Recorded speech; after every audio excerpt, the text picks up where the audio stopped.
할렐루야. 예, 전후좌우에 계신 분들하고 인사 나누겠습니다. 당신은 거룩한 사람입니다.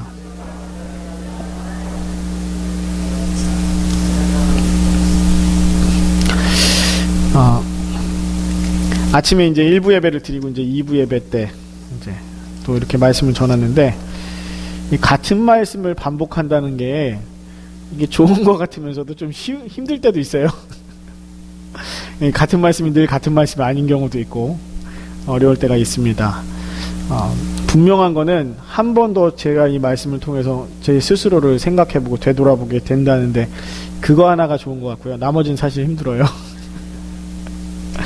때로는요, 타성에도 졌습니다. 했던 거 반복하면 사람이 타성에 젖어요. 이상하게. 그런 부분도 능숙해지는데 타성에 젖는 부분들도 사실 생겨요. 그래서 어떻게 보면 이게 대회비긴 한데 2부 예배 참석하시는 분들이 제일 좋은 것 같아요. 어느 정도 익숙해지고 타성에도 젖기 전에 말씀을 들으니까 제일 좋지 않나 싶습니다.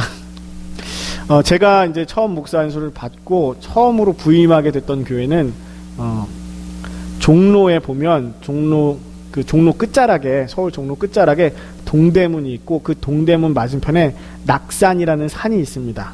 낙산이라는 산이 있는데 예전에 TV에도 한번 나왔던 적이 있어요. 뭐냐면 그 인어아가씨라고 오래전 몇 년 된 그 1일 드라마인데, 그 낙산에 사는 허름한 아파트가 그 배경으로 나오면서, 그 낙산 아파트라는 곳이 있는 그곳인데 동네 이름이 창신동입니다. 이 창신동 중턱에 제가 부임했던 교회가 있었어요. 그때는 교회학교하고 청년 담당으로 제가 이제 부목사 겸 교회학교 청년 담당 목사로 이렇게 가서 2년 동안 이제 군에 입대하기 전에 2년 동안 섬겼었는데, 이 창신동 골목길이 굉장히 좁아요. 그렇다고 해서 차가 지나다니지 못할 정도는 아니고 차가 한 2대, 3대 정도는 이렇게 지나다닐 수 있는 골목인데, 이 골목을 쭉 따라서 올라가면 집들이 굉장히 따닥따닥 붙어 있습니다. 옛날 70년대 막 이렇게 70년대, 80년대 초반 이렇게 막 빌라들 막 지을 때 그때 지었던 집들이 굉장히 조그맣게 따닥따닥 붙어 있어요. 골목길도 굉장히 많습니다. 그 집에 사는 사람들이 주로 이제 재봉틀 가지고 이렇게 인형을 만들거나 옷을 만들거나 이런 일들을 주로 하셨어요. 우리 교회 성도들 중에서도 그런 일들 하셨던 분들이 많이 계셨습니다. 근데 이 창신동 이 골목을 올라가다 보면 특히 이제 새벽에 새벽 예배를 드리기 위해서 이렇게 올라가다 보면 인력 시장이 이 골목을 따라서 섭니다. 그러니까 사람들이 일일 그 일자리를 찾는 사람들이 그 길에 따라서 서 있어요. 그러면 많은 사람들이 와서 그 사람들을 픽업을 해갑니다. 겨울에는 이렇게 큰 드럼통에다가 큰 배럴에다가 이렇게 나무들 잔뜩 집어넣고 그거를 태워서 불을 때우면서 사람들이 이제 누군가가 일감을 주기를 기다리는 것을 본 기억이 있습니다. 그리고 그걸 보면서 또 생각했던 게 뭐냐면, 저도 예전에 이제 수능이 끝나고 고3 때 수능이 끝나면 이제 할 일이 없을 때 아르바이트를 했던 기억이 나더라고요. 이렇게 피자집 가서 이제 아르바이트도 했고, 그리고 또 한 번은 교회 제가 있었던 모교회 집사님이 건축업을 하셨던 분인데, 이분 따라다니면서 일을 했던 기억이 나요. 그때 지금은 덕소라는 동네가 이제 서울 이제 위쪽 구리 바로 옆인데 굉장히 꽤 많이 커진 동네인데, 그때는 이제 막 주공 아파트가 이제 들어서던 때입니다. 그 아파트 현장에 가서 아르바이트를 했었는데, 저는 일을 잘하는 사람이 아닙니다, 사실. 손도 사실은 되게 작아요. 손을 딱 비교해보면 저희 큰누님 손이나 제 손이나 사실 손 크기가 차이가 없어요. 저희 큰누님 가끔가다 얘기합니다. 너는 이 손 갖다가 무슨 일을 하고 살래? 손을 이렇게 잘 쓰는 사람이 아니에요. 이렇게 일을 잘하는 사람은 아닙니다. 근데 그 집사님이 저하고 제 이제 동기 중 한두 명 이렇게 같이 해서 일을 맡겨서 같이 일을 했던 기억이 납니다. 근데 나중에 돌이켜보니까 그 집사님이 손해났겠더라고요. 원래 일하는 사람을 잘 골라야지, 일하는 사람 잘못 고르면 손해납니다. 이성규 집사님, 제가 집사님 댁에서 만약에 아르바이트 한다 그러면 극구 거절하셔야 돼요. 손해나요. 아무튼 그런 기억들이 많이 났습니다. 사람들은 살아가면서 자기가 수고하고 애쓴 거에 대해서 보상을 받기를 원합니다. 이거는 마땅히 받아야 되는 거예요. 그리고 그게 삶하고도 사실 직결되어 있기 때문에 이런 부분에 대해서 굉장히 민감합니다. 삼국지라는 유명한 중국 소설이 있죠. 이 삼국지를 읽어보면 수많은 전쟁의 이야기들이 나오는데, 이 전쟁을 치르고 난 다음에, 특별히 큰 전쟁을 치르고 난 다음에 국가가 재정비되거나 하고 이 새로운 조직들이 생겨나면 꼭 하는 게 있습니다. 그게 바로 뭐냐면 논공행상을 해요. 그러니까 누가 얼마나 공을 세웠고 거기에 대해서 어떠한 적절한 보상이 되어져야 되는지 논공행상을 꼭 합니다. 이 논공행상에 불만을 품게 되면요, 어떤 일이 생기냐면 나중에 그렇게 주군에게 충성을 했던 신하가 주군을 배신하는 경우도 생겨요. 왜냐하면 자기가 마땅한 처우를 받지 못해서 화가 나는 거예요. 그리고 그런 화가 잘하면 주군을 배반하거나 주군을 죽이기까지도 하는 그런 일들이 사실 삼국지에 보면 나옵니다. 근데 삼국지만 그런 게 아니라 다른 소설이나 다른 역사적인 얘기들도 보면 이 농공행상의 문제가 굉장히 심각하다라는 사실, 굉장히 중요하다는 사실을 알 수 있습니다. 왜냐하면 공정한 대우를 받는다는 게 사람에게는 굉장히 중요한 문제이기 때문에 그래요. 내가 누군가를 사랑하거나 섬겼으면 그것에 대해서 제대로 된 보상을, 제대로 된 대응을 받기를 사람은 당연히 원합니다. 이게 안 되면 사실 마음의 상처를 입고 이 마음의 상처가 관계의 파괴까지 사실은 이루어지기 때문입니다. 한마디로 사람은 공정하게 다룸을 받고 싶어 하는 거예요. 여기서 또 이제 반대의 이야기도 있습니다. 유대 사람들이 재판을 할 때 하나님께서 그 재판관들에게 명령하신 명령이 있습니다.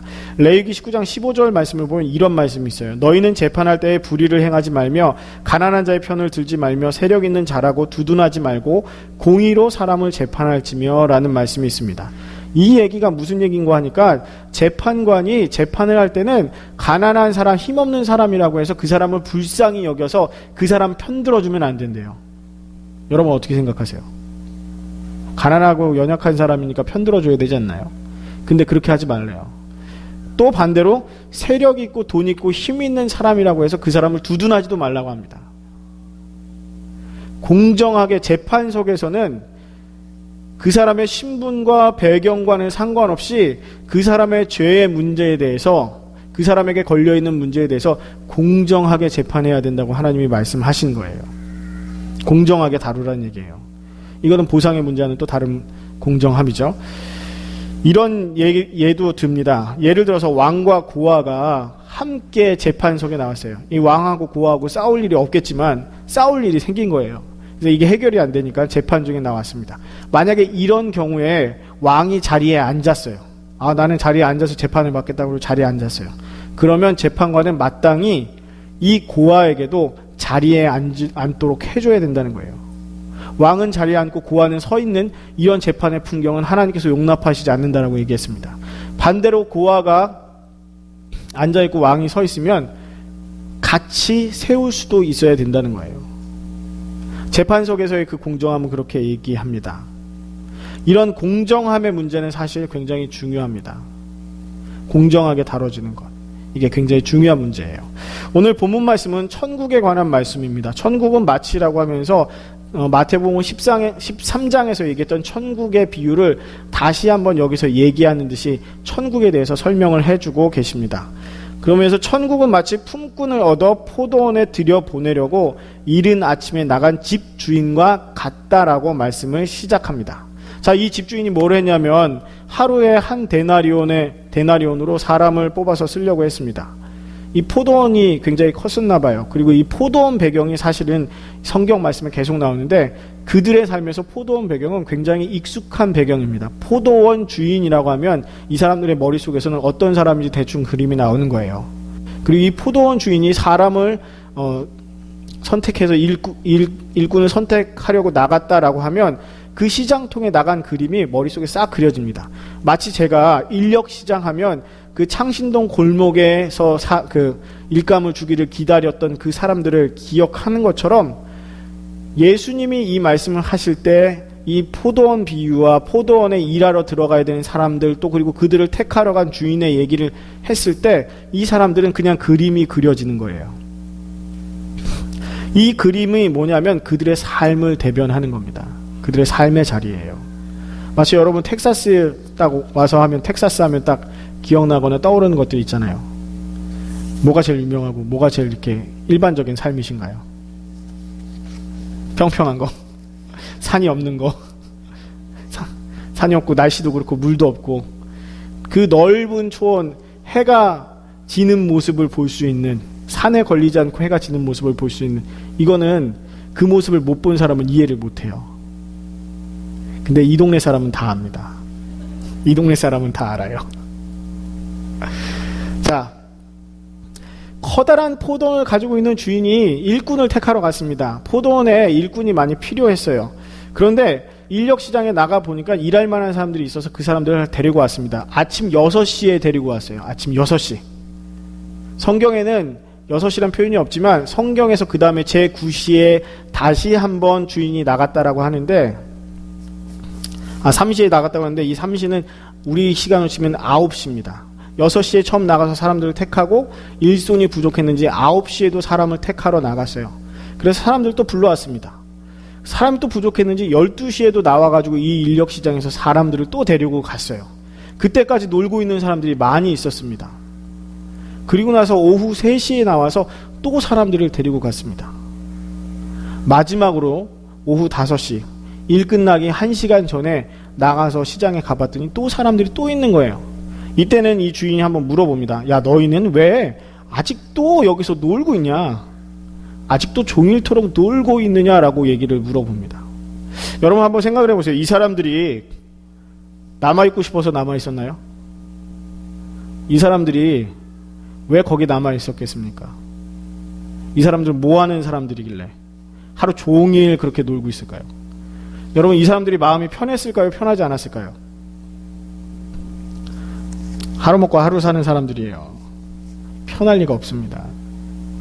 여러분 하루 장사 비즈니스 하는 분들이 하루 장사문 닫는 게 얼마나 힘든 줄 아세요? 여러분 만약에 일주일, 여러분 직장에서 일주일 그 유급 휴가가 아니라 무급 휴가를 쓴다고 한번 생각해 보세요. 그거 얼마나 힘든 일인 줄 아세요? 미국 생활을 저도 와서 해보니까 뭐 하루 벌어서 하루 먹고 사는 삶은 아니지만, 왜냐면 페이가 2주나 뭐 한 달에 한 번 나오니까 그건 아니죠. 하루를 쉰다는 거 혹은 일주일을 쉰다는 거, 이거 굉장히 큰 문제입니다. 삶하고 직결되어 있는 문제입니다. 이 하루가 얼마나 중요했냐면, 이 하루의 품삯을 얼마나 중요시 생각했냐면, 주인이 품삯을 다음날 주면 안 돼요. 레위기 19장 13절 말씀을 보면 너는 내 이웃을 억압하지 말며 착취하지 말며 품꾼의 삭슬 아침까지 밤새도록 내게 두지 말며라고 되어 있습니다. 뭐냐면 그 사람이 마땅히 받아야 되는 품삯이 있다면, 하루 노동 계약을 했으면 그날 저녁에 일 끝나면 바로 주란 얘기예요. 내일 줄게, 이게 안 된다는 얘기예요. 왜냐하면 그 하루치는 그 사람이 내일 먹고 살아야 되는 하루치이기 때문에 그래요. 그 사람 눈에는 그거밖에 보이지 않는 거예요. 신명기 24장 15절 말씀에는 그 품삯을 당일에 주고 해진 후까지 미루지 말라. 이는 그가 가난함으로 그 품삯을 간절히 바람이라. 그가 너를 여호와께 호소하지 않게 하라. 그렇지 않으면 그것이 내게 죄가 될 것입니다. 깜빡 잊어먹고 하루치 일상을 안 줄 수도 있는데, 만약에 그렇게 안 주어서 하나님한테 원망의 소리가 들리면, 그 사람이 하나님께 호소하면 그것이 너에게 죄가 된다라고 얘기할 정도입니다. 하나님이 그걸 죄라고 말씀하셨어요. 품삯 하루 늦게 준 걸. 그만큼 그게 굉장히 민감하고 어려운 문제였다라는 얘기입니다. 한 데나리온은 하루를 살아갈 수 있는 양입니다. 근데 이 하루를 살아갈 수 있는 양이라고 해서 많은 게 아니에요. 어떤 그 성경학자는 말하기를, 포수가 비둘기를 잡아서 먹고 사는 포수가 비둘기를 16마리를 잡으면 그게 한 데나리온 어치래요. 그러니까 우리가 생각하는 많은 양이 아닙니다. 굉장히 적은 양이에요. 근데 그 적은 양을 잊어먹지 말고 꼭 주라고 명령하실 거예요. 심지어는 탈무드에는 이런 얘기가 있습니다. 노동자가 만약에 자기가 품삯을, 하루 품삯을 못 받았다라고 주장을 하면 주인은 그 품삯을 다시 줘야 된대요. 그 사람이 거짓말을 했을 수도 있잖아요. 그럼에도 불구하고 이 하루 품삯을 주장하는 노동자에게 하루 품삯을 내어주어야 한다고 합니다. 왜냐하면 주인은 여러 가지로 생각할 게 많아서 잊어버리는 경우도 있지만 이 노동자에게는 하루 품삯이 그 다음날 생명을 유지해야 되는 가장 귀중한 것이기 때문에 잊어버릴 수가 없다라는 거예요. 깜빡할 수가 없다라는 거예요. 받아놓고도 안 받았다 얘기할 수 없다라는 얘기예요. 내가 받았는지 안 받았는지 헷갈립니다. 이렇게 나올 수가 없다라는 거예요.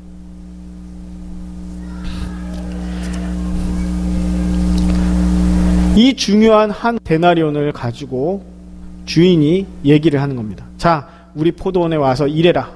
몇 시부터 얘기했죠? 6시, 9시, 12시, 3시, 최후엔 5시까지. 그렇게 해서 열심히 일을 시켰습니다. 일을 시키고 나서 그 다음에 이제 정산을 해주는데 거꾸로 계산했어요. 가장 늦게 온 사람부터 한 데나리온씩 지불해주기 시작했습니다. 그러니까 나중에 제일 먼저 와서 하루 종일 일한 사람들이 그 모습을 보니까, 기다리면서 그 모습을 보니까 희망이 생기는 거예요. 나에게는 뭔가 엑스트라로 좀 뭔가 더 오는 게 있겠지, 이렇게 생각을 했습니다. 내가 한 데나리온을 계약했지만 저 사람도 한 데나리온을 받는 거 보니까 나에게는 분명히 뭔가가 더 많이 올 거야 라고 생각했는데 막상 받아보니까 한 데나리온이에요. 화가 났어요. 여러분 같으면 화가 나시겠어요, 안 나시겠어요? 계약서상에 한 데나리온이니까 그냥 한 데나리온으로 만족하실 것 같으세요?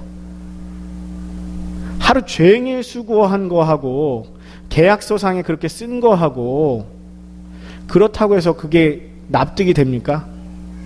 납득할 수 있는 사람은 아무도 없어요. 오늘 본문 말씀에 11절에 뭐라고까지 얘기하냐면 받은 후 집주인을 원망하여 이르되 라고 되어 있습니다. 그러니까 이게 얼마나 화가 났냐면 원망하기까지 화가 나는 거예요. 이 원망이라는 거는 단순히 불만 불평 정도의 수준이 아닌 겁니다. 굉장히 날카롭고 굉장히 가슴 속에 북받친 게 있어가지고 나오는 거예요. 원망이란 말 자체가. 이런 상황이에요. 사실 성경이나 탈무드에 보면 우리가 수고하고 애쓴 만큼의 보응과 보상이 있다라는 이야기의 부분도 있습니다. 어떤 한 왕이 포도원을 가지고 있었습니다. 이 왕도 포도원을 가지고 있었는데 일꾼들을 불러다 일을 시키는데 그 중에서 한 명의 일꾼하고 이 사람이 한 2시간 일을 했어요. 이 일꾼이 2시간 일을 하고 난 다음에 왕이 그를 불러가지고 그와 함께 산책을 하면서 하루 종일 보냈습니다. 그리고 집에 갈 때가 됐어요. 이제 일을 정산할 때가 됐습니다. 왕도 하루하루 그 품삯을 주었습니다. 주는데 다른 사람들에게 준 품삯하고 이 2시간만 일한 사람에게 준 품삯하고 똑같은 품삯을 준 거예요. 주니까 다른 사람들이 열이 받아가지고 얘기를 하는 거예요. 왜 저 사람하고 우리하고 똑같이 취급합니까? 그랬더니 왕이 이렇게 얘기합니다. 이 사람은 2시간 동안 너희들 할 일을 다 했다. 그러니까 그렇게 해서 한 데나리온 주는 거 당연한 거다라고 얘기를 합니다. 이 이야기는 어디에서 나왔냐면 랍비 중에서 분 바르 야하라는 사람이 있었는데 28세에 일찍 요절했습니다. 근데 굉장히 촉망받는 사람이었어요. 이 사람의 장례식장에서 다른 랍비가 이 이야기를 하면서 그는 짧게 살다 갔지만 우리가 100년 동안 하나님과 함께 이 땅에서 해야 될 일을 그는 그 28년간의 시간 동안 다 했다라고 얘기를 했습니다. 그가 받는 보상이 우리와 같을 거다라고 얘기를 한 거예요. 이런 경우에는 메이크 센스가 되죠. 이해가 가죠. 왜냐하면 그 사람이 워낙 출중하고 탁월했으니까. 어떤 성경학자들은 이렇게 얘기합니다. 뭐라고 해석을 하냐면 나중에 온 사람일수록 열심히 고맙고 감사해서 일을 했을 것이다. 그러니까 그 사람들은 한 데나리온 받기에 충분했을 것이다. 옛날 주석서들을 보면 그렇게 주석을 하신 분들도 있습니다. 이것도 또 일면 틀리진 않아요. 생각을 해보세요. 하루 종일 바깥에서 일거리 없어가지고 놀고 있는데 시간도 얼마 안 남은데 야 하루치 일삭 줄 테니까 와서 우리 포도원에서 일해 라고 얘기하면 얼마나 좋습니까? 1시간 일해서 하루치를 버는 거예요. 신나서 열심히 일해야죠. 그런데 반대로 아침부터 와서 열심히 일한 사람들이 있어요. 그럼 열심히 일한 사람들이 하루 종일 뜨거운 볕 가운데에서 수고했던 이 사람들이 불만이 생길 수밖에 없습니다. 불만이 생기는 게 당연해요. 왜냐하면 이들이 말하는 게 뭐라고 얘기를 했냐면 12절 말씀을 한번 우리 같이 볼까요? 12절 보면 이렇게 돼 있어요. 나중 이 사람들은 1시간밖에 일하지 아니하였거늘 그들을 종일 수고하며 더위를 견딘 우리와 같게 하였나이다. 더위를 견딘, 하루 종일 그 더위를 견딘 우리와 같게 하였나이다 라고 얘기합니다. 여러분, 요나의 이야기 기억하시죠? 요나의 이야기 보면 박넝쿨이 자랐어요. 그리고 이 박넝쿨이 자라서 그늘이 생기니까 요나가 굉장히 좋아했습니다. 근데 동풍이 불어서, 하나님이 예비하신 동풍이 불어서 박넝쿨이 하루아침에 말라 죽습니다. 물론 벌레도 있었지만 하루아침에 이 박넝쿨이 마르고 잎사귀가 다 말라버렸어요. 이 동풍은 굉장히 뜨거운 바람입니다. 이스라엘에서 오른쪽 편 동쪽으로 가면 사막이 있어요. 광야예요. 그러니까 거기서 불어오는 바람은 뜨거운 바람이에요. 꽃이 마르는 바람이에요. 풀이 마르는 바람이에요. 그 바람을, 그 동풍을, 그 뜨거운 낯을 견디었던 사람들이 아침에 일찍 부름받고 왔던 사람들입니다. 그러니까 그들의 입장에서는 하루 종일 수고하고 애쓴 게 너무나도 억울한 거예요. 비교해 보니까. 저 사람들 마지막 1시간만 일했는데 왜 저들하고 내가 똑같은 취급을 당해야 되는가? 농공 행상을 따지자면 수고는 하면 아무리 저 사람들이 열심히 일했다고 해도 수고를 한 걸로 치면 내가 더 많이 했는데, 내가 훨씬 더 많은 일을 했을 텐데 왜 나를, 그 더위를 견디고 그 시간을 견뎌낸 나를 이렇게밖에 대우를 안 하느냐라고 생각할 수밖에 없습니다. 저는 그리고 또 하나 이상하게 생각되었던 게 뭐냐면 주인의 태도가 사실은 이상했어요. 왜 굳이 이런 문제가 생길 줄 알면서 사람을 한두 번 써봤겠습니까? 이런 문제가 생길 줄 알면서 왜 굳이 나중 온 사람부터 계산해 주었느냐예요. 이상하지 않으세요? 주는 건 똑같잖아요. 그럼 주인의 입장에서 좋게 줘야 되잖아요. 주인의 입장에서 말없이 주는 게 제일 좋잖아요. 분란이 일어나거나 원망 듣지 않고 주는 게 제일 좋잖아요. 이 주인 그거 모를 사람이 아닌데 왜 이렇게 했을까라는 질문이 생겼습니다. 근데 그 질문은 우리가 읽은 이 본문 말씀의 후반절에 풀립니다. 주인이 그 중에 한 사람한테, 이렇게 원망하는 사람 중에서 한 사람한테 얘기합니다. 야, 내가 잘못한 게 뭐가 있냐? 내가 너와 계약할 때 얼마에 계약했냐? 한 데나리온이 아니냐? 내 것이나 가지고 가라. 그러면서 분명히 얘기하죠. 14절에 이렇게 얘기합니다. 나중 온 이 사람에게 너와 같이 주는 것이 내 뜻이니라.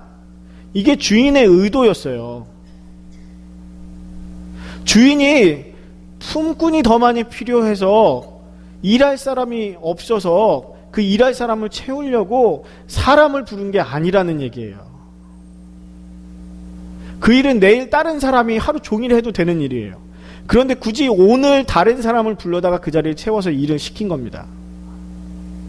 주인의 의도가 그래요. 주인의 마음이 그래요.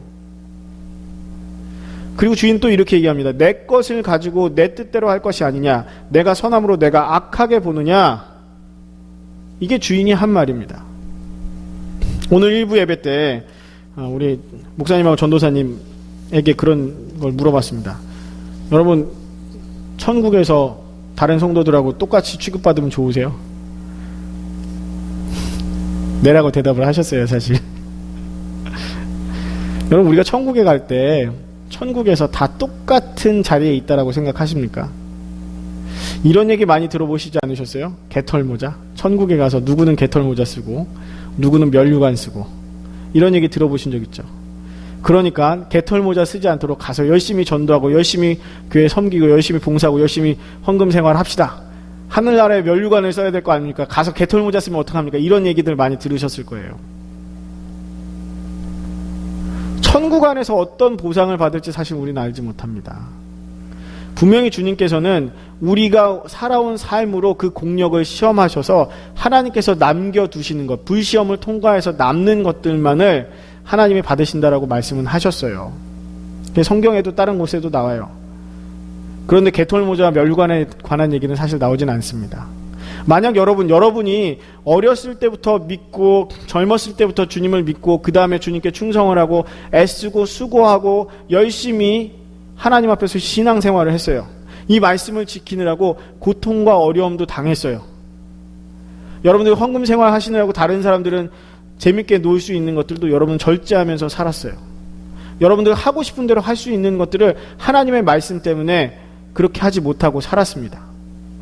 그러면 마땅히 천국에 갔을 때 하나님께서 나를 더 많이 칭찬해 주시고 하나님께서 더욱더 많은 것으로 나에게 채워주셔야 된다라고 생각하는 게 어찌 보면 당연합니다. 어떻게 생각이 되세요? 그런데 만약 하나님께서 여러분을 똑같이 다루신다면 어제 하나님의 부름을 받고 그때 막 하나님께 주님 제가 이제는 주님을 믿습니다. 제가 죽음의 순간이지만 주님을 믿습니다. 예를 들어서 예수님과 함께 십자가에 달렸던 그 강도가 주님 낙원에 가실 때 저를 기억해 주십시오 라고 얘기했던 그 강도에게 주님이 그래 오늘 네가 오늘 나와 함께 낙원에 있을 것이다 말씀하셨는데 그 낙원에 간 강도하고 나하고 똑같은 취급을 받고 있어요. 천국에서. 그럼 여러분 어떤 생각을 가지시겠습니까? 하나님이 좀 불공평하시지 않나요? 하나님이 좀 불의하시지 않나요?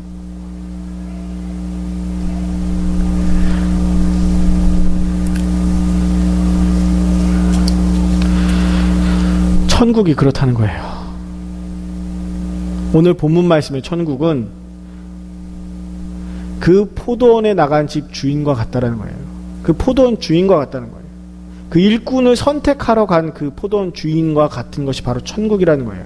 하나님이 다스리고 하나님이 통치하시는 나라는 내가 수고하고 애쓰고 열심으로 했기 때문에 이만큼 보상을 받아야 마땅합니다라고 주장할 수 있는 나라가 아니라는 거예요. 그 나라는 오히려 선택해 주신 분의 은혜가 있는 나라라는 거예요. 이 주인에 대해서 제가 잠깐 설명드렸죠. 이 주인이 사람이 필요해가지고 나간 사람이 아니에요.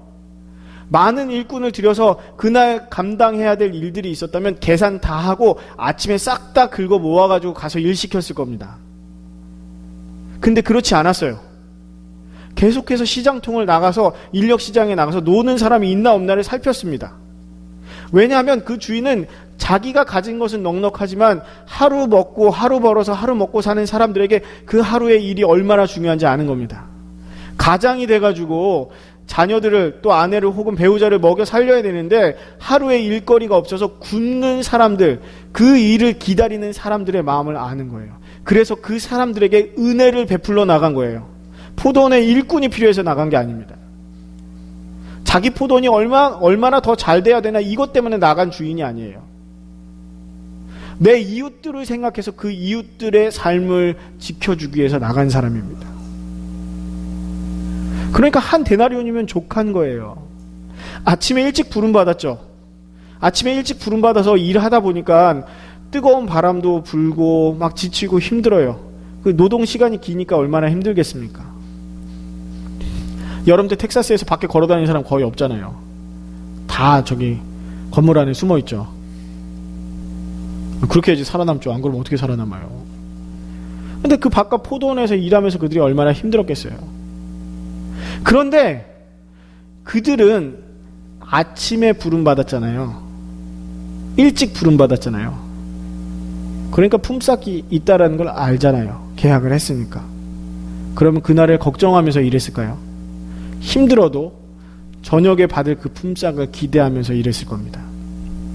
내일을 더 이상 걱정하지 않았을 거예요. 나를 선택해 준 사람이 있으니까. 내 능력이나 내가 가지고 있는 스킬에 의한 게 아니라 그냥 나를 선택해 준 그 포도원의 주인이 있기 때문에 내 하루는 이제 염려할 게 없는 거예요. 나는 선택받지 않을 수 있는 사람이었어요. 그런데 그 포도원 주인은 나를 선택해 준 거예요. 그래서 하루를 버티면서 일했습니다. 그에게는 이미 내일이 보장돼 있으니까. 얼마나 감사한 거예요. 그리고 마지막까지 장터에서 놀면서 내일은 어떻게 살지? 내 가족들 내일은 굶는 거 아니야? 이 걱정을 했던 사람들도 그 마지막 1시간이지만 부름을 받고 일을 했어요. 그럼 어떻습니까? 그들에게도 은혜인 거예요. 그들에게도 그 다음날을 살아갈 수 있는 은혜를 베풀어 준 거예요. 우리가 받는 자의 입장에서 우리가 행한 것을 따지고 들면 하나님 앞에 따질 게 굉장히 많이 있습니다. 그러나 하나님의 입장에서 보면 하나님은 우리를 사랑하셔서 조건 없이 은혜로 불러주신 거예요. 오해하실 수 있지만 이렇게 말하고 싶어요. 교회에서 풀타임 사역자든 파트타임 사역이든 혹은 오랫동안 교회를 섬긴 분들, 평신도로서 섬긴 분들, 이분들이나 이제 갓 나와서 신앙생활 하시는 분들이나 하나님께서 주시는 은혜는 동일합니다. 그 은혜 동일해요. 내가 수고하고 내가 애쓰는 이유는 일찍 부름 받았기 때문에, 그리고 앞날의 일에 대해서 이미 하나님 앞에 약속받았고 보장받았기 때문에 지금 더위와 고난을 그냥 견뎌나가는 거예요.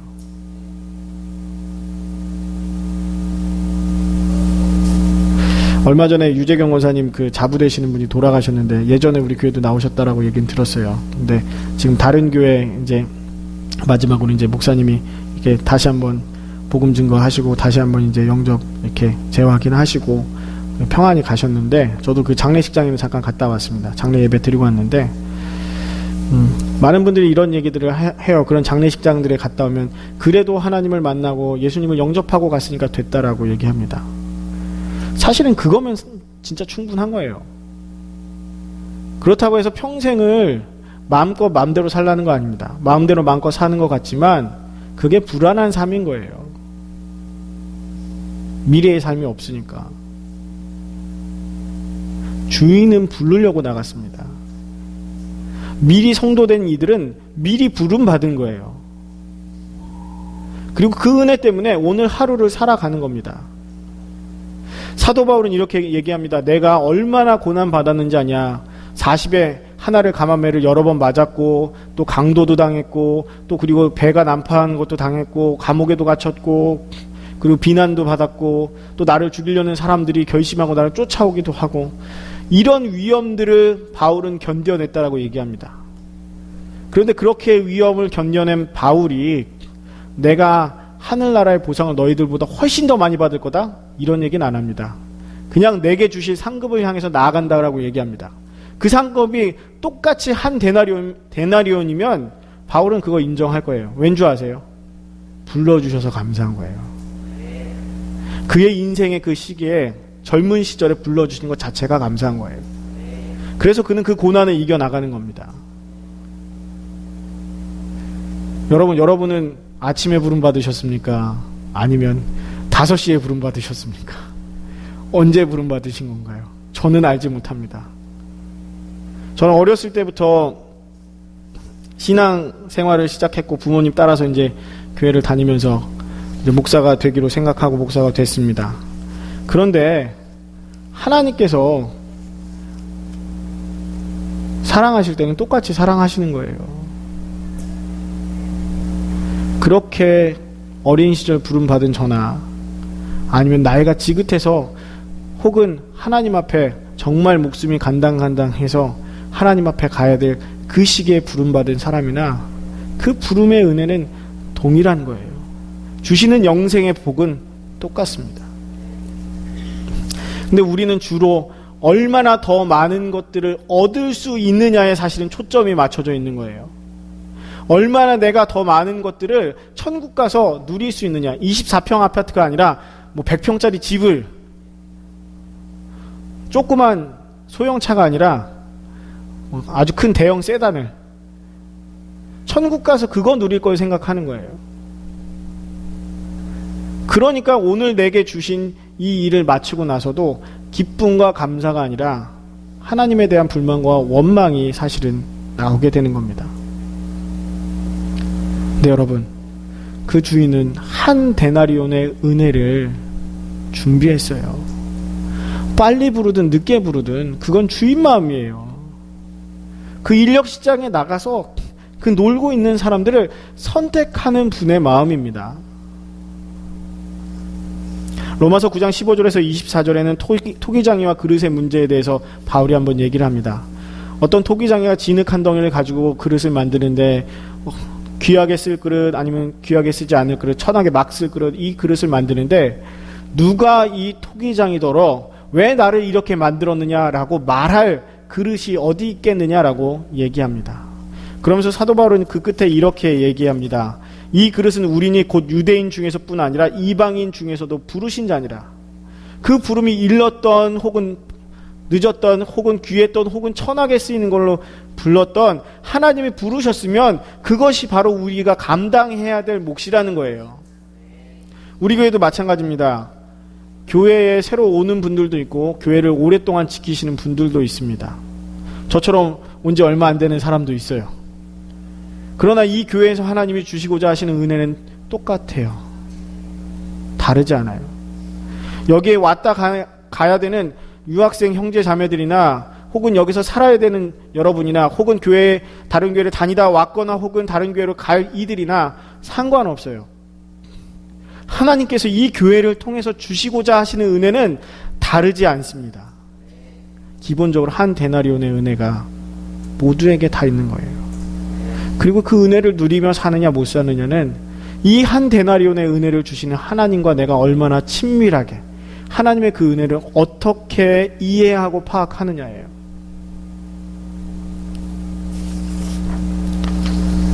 먼저 된 자가 나중되고 나중된 자가 먼저 된다라는 이야기를 예수님이 마지막으로 하셨습니다. 하나님의 나라는 우리 뜻대로 되는 게 아니에요. 하나님의 나라는 내 뜻대로 디자인된 나라가 아닙니다.